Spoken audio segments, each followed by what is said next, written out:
Good morning and अस्सलाम वालेकुम। I'm your host Bilal Khan और आप सबको एक बार फिर हम खुशामदीद कहते हैं सुबह सवेरे मॉर्निंग स्पॉट के अंदर। और सुबह जब हम आगाज़ करते हैं तो कोशिश ये करते हैं कि कुछ ऐसी चीज़ से आगाज़ किया जाए जिससे आप लोगों को फ़ायदा हो, या कोई ऐसी चीज़ जिसका आपको बेसब्री से इंतज़ार हो। आजकल मैं देखता हूँ कि सबको सबसे ज़्यादा इंतज़ार इस चीज़ का होता है कि खूबसूरत कैसे लगना है, और अगर एज बढ़ती चली जा रही है तो उसको रोकना कैसे है, अगर बीमारियां ज़्यादा होती चली जा रही हैं तो उन पर काबू कैसे पाना है। इन तमाम चीज़ों का हल आज हम आपके पास लेकर आ चुके हैं, क्योंकि बहुत सारी जगहों पर हम देखते हैं, बहुत सारे टीवी चैनल्स के ऊपर हम देखते हैं, बल्कि बहुत सारे आजकल हम सोशल मीडिया पर हम देखते हैं कि बड़े तरीक़े दिखाए जा रहे होते हैं कि खूबसूरती आप ऐसे हासिल कर सकते हैं। चाहे वो नाखूनों की बात की जाए, चाहे वो हेयर्स की बात की जाए, चाहे वो बेबी जो ग्लोइंग स्किन होती है उसकी बात की जाए, वो बिल्कुल आजकल चला हुआ है कोरियन स्टाइल के अंदर स्किन जो है वो आपकी होनी चाहिए। हर इंसान जो है चाहता है कि इस तरह इस चीज़ को हम हासिल कर लें, लेकिन हासिल करने का तरीक़ेकार क्या हो सकता है। कुछ लोग कहते हैं कि बड़ा महंगा तरीक़ेकार है, कुछ लोग कहते हैं कि बड़ा सस्ता तरीक़ेकार है, लेकिन इसमें बड़े जो है वो मामलात होते हैं। कहीं कहीं हम ये देखते हैं कि आप ट्रीटमेंट्स कराने जाते हैं, वो आपकी जो रिक्वायरमेंट्स होती हैं उसको फुलफ़िल नहीं करते हैं। कहीं कहीं हम ये देखते हैं कि ट्रीटमेंट्स बताए कुछ और जाते हैं और होते कुछ और हैं। आज तमाम चीज़ों की हकीकत जानेंगे, क्योंकि हमारे साथ बड़े प्यारे दो मेहमान मौजूद हैं और दोनों ही मेरे बड़े अजीज़ हैं, क्योंकि जब जब इनको याद करते हैं तो ये फ़ौरन आ जाते हैं और इनसे हमें बहुत कुछ सीखने को भी मिलता है। और साथ साथ मेरे लिए ज़्यादा फ़ायदा ये होता है कि हमें स्क्रीन पर रोज़ाना बैठना होता है, रोड शोज़ भी करने होते हैं, तो स्किन बहुत बुरी तरह डैमेज हो जाती है। बालों के अंदर हम रोज़ाना बड़े मुख्तलिफ़ प्रोडक्ट्स लगाते हैं, तो ऐसा ना हो कि इसी भरी जवानी में सर खाली हो जाए। तो इन तमाम चीज़ों का ख्याल ये दोनों गेस्ट रखते हैं। मेरे साथ मौजूद हैं, बहुत प्यारी गेस्ट हैं, डॉक्टर साइमा यासिर। अस्सलाम वालेकुम, कैसी हैं आप डॉक्टर साहब? बिल्कुल ठीक ठाक। बहुत शुक्रिया। मैं चाहता हूँ कि जितनी खूबसूरत आप लग रही हैं उतना ही आज जो है वो व्यूवर्स भी आपसे सीखें। Thank you very much. और दूसरी तरफ मेरे साथ मौजूद हैं डॉक्टर काशिफ अहमद मलिक साहब। डॉक्टर साहब बहुत शुक्रिया कि आप आए, तशरीफ लाए, and thank you for inviting. You welcome. Doctor साहब, जिस तरह आपकी भी फिजिक है और तमाम स्किन में देख रहा हूँ माशाल्लाह से आपने अपनी स्किन को बड़ा ज़बरदस्त रखा हुआ है, तो आज टिप्स आपने व्यूअर्स को भी देनी है और हमें भी बताना है कि क्या कुछ कर सकते हैं ना। पर आपसे डॉक्टर साहब शुरू करते हैं कि बड़ा आजकल ट्रेंडिंग में है एस्थेटिक्स क्लिनिक्स जो हैं, कि आप जो है वो ब्यूटी के ऊपर बड़ा आज फोकस कर सकते हैं, स्किन के बड़े ट्रीटमेंट्स आ चुके हैं। मैं ज़रा जानना चाहता हूँ कि बेसिक स्टार्ट कहाँ से होता है एक आम शख्स के लिए, कि अगर वो अपनी स्किन को, अपनी फिज़ीक को, चीज़ों को बेहतर करना चाहता है। अच्छा, पहले तो मैं ये बताना चाहूँगी कि बिल्कुल स्किन का ख्याल भी हमें बाकी ऑर्गन्स की तरह उसी तरह रखना है जैसे हम बाकी ऑर्गन्स का रखते हैं। जैसे जब हमें दिल का कोई मसला होता है तो दिल के डॉक्टर के पास जाते हैं, जिगर का कोई होता है तो उसके पास जाते हैं। स्किन हमारा वो ऑर्गन है जो हमारी बॉडी के मैक्सिमम पार्ट को कवर किया हुआ है, जिसने हेयर हमारा वो पार्ट है जो हमारा दिख रहा होता है। फेस हमारी विंडो है जिससे हमारी शख्सियत सबसे पहले देखी जाती है और पहचानी जाती है। तो स्किन का, हेयर का, नेल्स का, इन सब चीज़ों का ख्याल रखना तो बहुत ही ज़रूरी है अपनी फर्दर हेल्थ को मेंटेन करने के लिए। This is the first step. इसका स्टार्ट कहाँ से होता है? बहुत बेसिक लेवल की ट्रीटमेंट्स, जिसको हम पहले जो है वो फेशियल्स के नाम से पहचानते थे। अब वो मेडिकल ग्रेड फेशियल्स होते हैं जो कि मशीन्स के थ्रू किए जाते हैं, जिनको हम हाइड्रा फेशियल्स कहते हैं। ये बिल्कुल बेसिक लेवल ट्रीटमेंट है जिसमें हम स्किन की क्लीनिंग, क्लेंजिंग और सफाई का ख्याल रख सकते हैं। ठीक है, मैं भी उस तरफ भी आऊँगा, क्योंकि कुछ ट्रीटमेंट्स ऐसे हैं जो आजकल हर जगह पर हो रहे हैं। और साहब ज़रा पहले मैं ये जानना चाहूँगा कि इस फेस के ऊपर अगर हम बात कर लें, आपकी जो एक्सपर्टीज़ हैं उस हवाले से, कुछ ट्रीटमेंट्स बड़े कॉमन हो चुके हैं आजकल, PRP और PRGF, PRF, जहाँ तक मुझे याद हो सका वो सारे मैंने रखे हैं।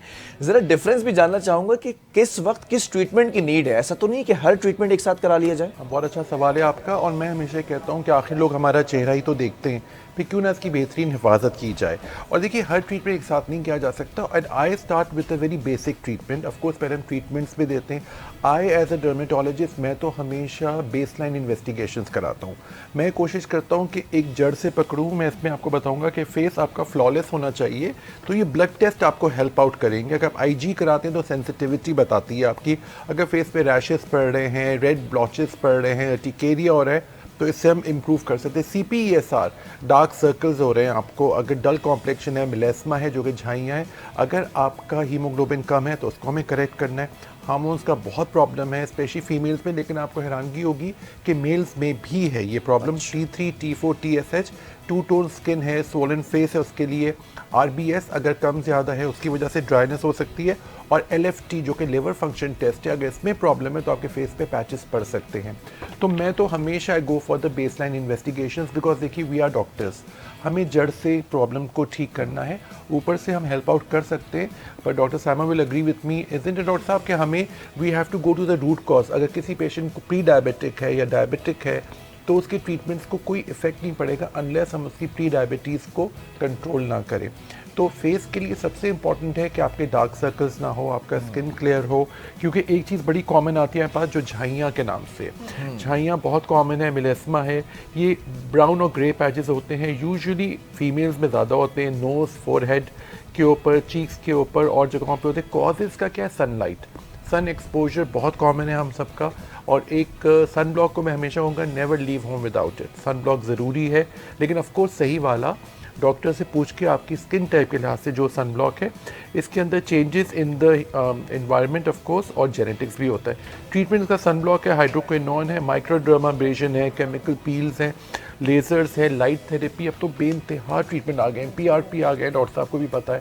लेकिन मैं आपको बार बार बता दूं कि जब तक हम इसको जड़ से ठीक नहीं करेंगे ये बार बार आ जाता है। हमारे पास ऐसे पेशेंट्स आते हैं, I work at motion hospital, कहते हैं जी डॉक्टर साहब झाइयाँ तो खत्म ही नहीं होती। अच्छा, तो सबको पता होगा they already, yes we have to find the root cause, because वो पहले से डॉक्टर साहब बहुत सारी ट्रीटमेंट्स करा के आई हुई होती हैं या आए हुए होते हैं, फिर दोबारा नमूदार हो जाती है। तो हमें उनको काउंसिल करना है, हमें रूट कॉज फाइंड करना है, which is very common. And plus खाली ट्रीटमेंट मैटर नहीं करती कि हम है। ट्रीटमेंट कर दें, उसके बाद मेंटेनेंस बहुत Yes. ज़रूरी है। एंड मेंटेनेंस में जो आपके डर्मेटोलॉजिस्ट या जो आपके एस्थेटिक फिजिशियन आपको रेकमेंड कर रहे हैं skin care treatment to take care your skin at home, तो Yes. उसको प्रॉपरली फॉलो करना चाहिए। Very क्योंकि true. मिलाजमा या छाइयाँ या दाग धब्बे ये ऐसी चीज़ें हैं जो पलट पलट के वापस आ सकते हैं। अच्छा, नॉर्मली लोगों के साथ मसला यही होता है कि या तो आपकी जो पिगमेंटेशन होती है वो हो रही होती है, या फिर हम देखते हैं कि झाइयों का बड़ा इशू होता या है, acne या का। एजिंग फैक्टर जो होता है वो आता है।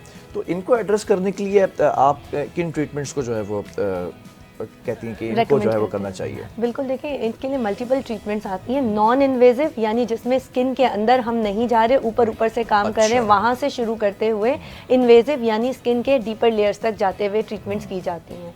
नॉन इन्वेजिव ट्रीटमेंट में मैंने जैसे आपको बताया फेशियल्स आ जाते हैं, जिसमें हाइड्रा फेशियल्स हैं, कोलेजन फेशियल्स हैं। इसके अलावा पील्स आ जाती हैं, लेज़र के थ्रू पील्स की जाती हैं, जिसमें स्किन की ऊपर की लेयर्स को उतारा जाता है ताकि नीचे से साफ स्किन बाहर आए। वो स्किन जिसमें दाग धब्बे कम हो, छाइयाँ कम हो या गड्ढे कम हो, ठीक है। इसके अलावा हम केमिकल पील्स करते हैं, वो लेज़र की पील से ज़्यादा स्ट्रॉन्ग होती है, जिसमें स्किन की थोड़ी सी नीचे और जाया जाता है, लेकिन उसका डाउन टाइम होता है तकरीबन 5 से 7 दिन का। अच्छा, फिर इसके बाद के फर्दर एडवांस ट्रीटमेंट्स में PRPs आ जाते हैं, जिसमें हम माइक्रो नीडलिंग यानी पेन के साथ करते हैं। एक ठीक है। पेन की तरह की चीज़ होती है जिसके आगे छोटी छोटी सुइयाँ होती हैं और वो स्किन के अंदर माइक्रो पंक्चर्स कर रही होती ठीक हैं, है। उसके थ्रू किया जाता है या फिर इंजेक्शंस के थ्रू किया जाता है।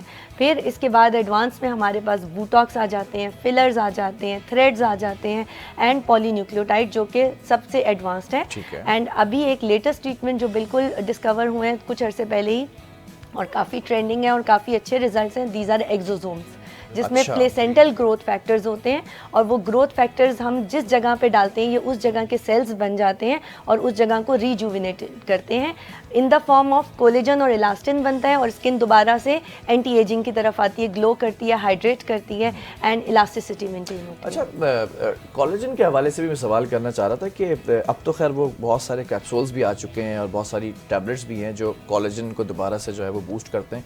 कोलेजन डॉक्टर साहब कितना ज़रूरी है, और एक वक्त आता है कि कोलेजन बनना जो है वो ख़त्म हो जाता है या कम हो जाता है, उसको दोबारा से कैसे हम उसी ट्रैक पर ला सकते हैं? Vitamin C is the only treatment orally and locally जो कि आपके कोलेजन को रीजुविनेट करता है।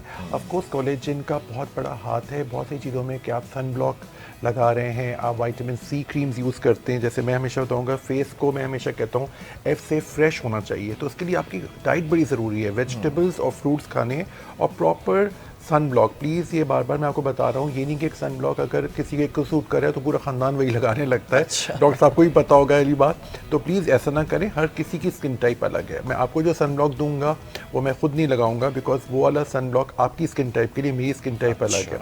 ठीक है, एक्नी क्लियर ये बहुत ज़रूरी है। मैं एक्नी के बारे में बताऊँगा आपको, उसका पूरा प्रॉपर ट्रीटमेंट आता है। क्लैरिटी बहुत ज़रूरी है, इसमें अगेन सन ब्लॉक का हाथ है। और एवर यंग विटामिन सी जिसकी मैं बात कर रहा था। अच्छा, फॉलिक एसिड एक बड़ी छोटी सी टैबलेट है, सस्ती सी मिल जाती है, वो आप ले लें। इवनिंग प्रिमरोज का बहुत अच्छा रिजल्ट है, फीमेल्स में डॉक्टर साहब भी देती हैं, मैं भी देता हूँ। और मेल्स में ख़ासतौर पे उन ड्राई स्किन के हवाले से सेबोरिक डर्मेटाइटिस या सोराइसिस में भी देते हैं। लेकिन एक चीज़ का ज़रूर ख्याल रखिए कि आप प्रॉपर डर्मेटोलॉजिस्ट के पास जाएं। मैं डॉक्टर साहब भी लग रही हुई थी, मैं तो अपने व्यूअर्स कहता हूँ हमें भी चेकआउट करें। हमें भी हमारी पूरी क्रेडेंशियल्स देखिए, हमारा एक्सपीरियंस देखिए, हमने कहाँ से MBBS किया है, क्या क्या किया हुआ है, ताकि आप पैसा तो खर्च कर रहे हैं ना, तो सही डायरेक्शन भी आए। अच्छा डॉक्टर काशिफ, इसमें मैं एक चीज़ ऐड करना चाहूँगी। कोलेजन की जहाँ तक बात हो रही है, कोलेजन हमारी बॉडी का बिल्डिंग ब्लॉक है स्किन का। जैसे एक इमारत में ईंटों का ताल्लुक होता है कि जब तक वो ब्रिक्स नहीं रखी जाती वो इमारत नहीं बनती, इसी तरह हमारी स्किन भी एक अच्छी फॉर्म पे नहीं आती जब तक कोलेजन अच्छा ना हो। एज के साथ साथ कोलेजन में कमी आती जाती है। एवरी ईयर हमारा परसेंटेज ऑफ कोलेजन एजिंग के साथ साथ तकरीबन 5 to 10% डिक्लाइन पे आ रहा होता है, जिसको हमें मेंटेन करने के लिए। अच्छा, एक चीज़ लोग कहते हैं कि हम कोलेजन की गोलियां खा लें, कोलेजन के कैप्सूल ले लें। कोलेजन खाने वाली चीज़ों से इतना स्किन के अंदर नहीं आता। वो आपके जॉइंट्स में ज़रूर जाएगा, वो आपके मसल्स में ज़रूर जाएगा, बट वो स्किन के अंदर एब्जॉर्प्शन इतनी नहीं है। स्किन के अंदर एब्जॉर्प्शन वो प्रोसीजर्स के साथ है। जितना हम मैनुअली स्किन को प्रोसीजर्स के साथ स्टिमुलेट करते हैं, उतना कोलेजन ज़्यादा प्रोड्यूस होता है। दैट्स वाई आपने देखा है आजकल PRPs बहुत ट्रेंडिंग हैं। वो इसलिए नहीं कि वो फैशन में, वो इसलिए क्योंकि वो मैनुअल प्रोसीजर है जिससे हम स्किन के ऊपर कोलेजन को एनहांस कर रहे होते हैं। तो कोलेजन इससे बूस्ट होता है? जैसे अगर आप PRP की बात करते हैं तो वो प्लाज्मा लेते हैं, देन इंजेक्ट करते हैं, तो उसको कितना वक्त लग जाता होगा कि उस ट्रैक पर वापस लाने में? तकरीबन देखें, मिनिमम भी PRP का जो एक सेशन है उससे अगले सेशन में हम 1 महीने का गैप देते हैं। क्योंकि इस 1 महीने के टाइम पे कोलेजन कॉन्टीन्यूसली बनता जाता है। एंड PRP वैसे भी प्लेटलेट रिच प्लाज्मा थेरेपी है, जिसमें हम आपकी बॉडी से खून को निकाल के उसको सेंट्रीफ्यूज करके उसमें से ग्रोथ फैक्टर अलग निकाल रहे हैं और फिर उसको इंजेक्ट कर रहे हैं आपकी स्किन के अंदर। अब वो ग्रोथ फैक्टर अंदर जाते हैं, अंदर जाने के बाद वो कोलेजन की सिंथेसिस करवाते हैं, यानी कोलेजन नया बनवाते हैं। तो इस पूरे प्रोसेस को होने में थोड़ा टाइम लगता है। मिनिमम भी हम कहते हैं कि 3 से 6 महीने का टाइम अपनी स्किन को दें, जिसमें 3 से 6 सेशन आप रिपीट करें 1-1 महीने के गैप से, और जिसके बाद आपकी स्किन का कोलेजन बेहतर होना शुरू आपने तो कहा कि 1 महीने का वक्त था। कुछ डॉक्टर्स ऐसे भी हैं जो कहते हैं कि 15 डेज के बाद आ जाएं, 1 वीक के बाद आ जाएं। Do you recommend that? Depend करता है आप कितनी डेप्थ पे जा रहे हैं। क्योंकि देखें, अगर मैं माइक्रो नीडलिंग कर रही हूँ और बहुत माइल्ड डेप्थ पे जा रही हूँ, 0.5 की या इससे कम, तो फिर मैं हो सकता है 15 डेज के बाद बुलाऊंगी। एंड वरना आमतौर पे जब हम PRP करते हैं और थोड़ा अच्छी प्रॉपर वाली करते हैं तो 1 मंथ के बाद सेशन रिपीट किया जाता है। प्रॉपर वाली क्या होती है? प्रॉपर वाली इन द सेंस कि एक PRP होती है विद सीरम के साथ, जिसको हम मीजोथेरेपी कहते हैं। अब मीजोथेरेपी में सीरम इंजेक्ट करते हैं। सीरम जो है आमतौर पे वो माइक्रो नीडलिंग के साथ ही सिर्फ किए जाते हैं, तो उसका सेशन हमें थोड़ा जल्दी रिपीट करना होता है आफ्टर एवरी 2 वीक्स। लेकिन जब हम करते हैं ब्लड के साथ विद इंजेक्शंस, यानी इंसुलिन सिरिंज के साथ भी इंजेक्शन दे रहे हैं और साथ साथ हम माइक्रो नीडलिंग भी कर रहे हैं, तो इन दैट केस हमें 1-1 महीने के बाद उसको करना जी डॉक्टर साहब, आप क्या ऐड करना चाह रहे हैं? कि डॉक्टर साहब बिल्कुल सही कह रहे हैं, we don't have a choice. हम पेशेंट कहते हैं और कोई चॉइस नहीं है। पेशेंट आके क्या क्या बोलते हैं कि फेस सर्जरी करा लें, ट्रांसप्लांट करा लें। मैं कहा इसकी कोई सर्जरी नहीं होती, कोई वो नहीं होती। This is the best treatment.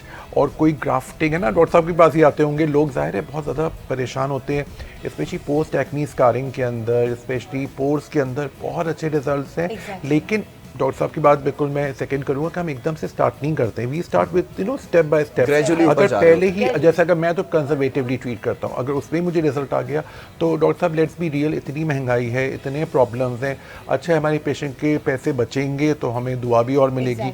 लेकिन ऑफकोर्स वाली बात आपकी बिल्कुल सही है, फॉलो अप है। ये एक दिन का नहीं है। मैं रोज़ सनब्लॉक लगाता हूँ, डॉक्टर साहब भी लगाती होंगी, रोज़ वाइटामिन हम लोग खाते हैं सुबह में, रोज़ हम लोग फेस वॉश करते हैं, रात की क्रीम्स लगाते हैं। तो ये ऐसे नहीं आती कि ये एक दिन का नहीं है, राइट डॉक्टर साहब? क्योंकि it we have to take care of our skin, और ये कंटिन्यूअस प्रोसेस है फॉर एवर। तो यू नो मतलब इसके अंदर हमें ये नहीं लोग समझते हैं कि हमें आपकी स्किन अच्छी लगेगी, आपकी तरह चाहिए, तो ये एक दिन की बात नहीं है, ये हमारा लाइफस्टाइल है। लोगों का एक बहुत बड़ा मिथ ये बना हुआ है कि आप फेस लिफ्टिंग सर्जरी करा लेंगे तो मैं एवर जवान हो गई, अब मैं दोबारा बड़ा मसला है। Very good point. It's not true.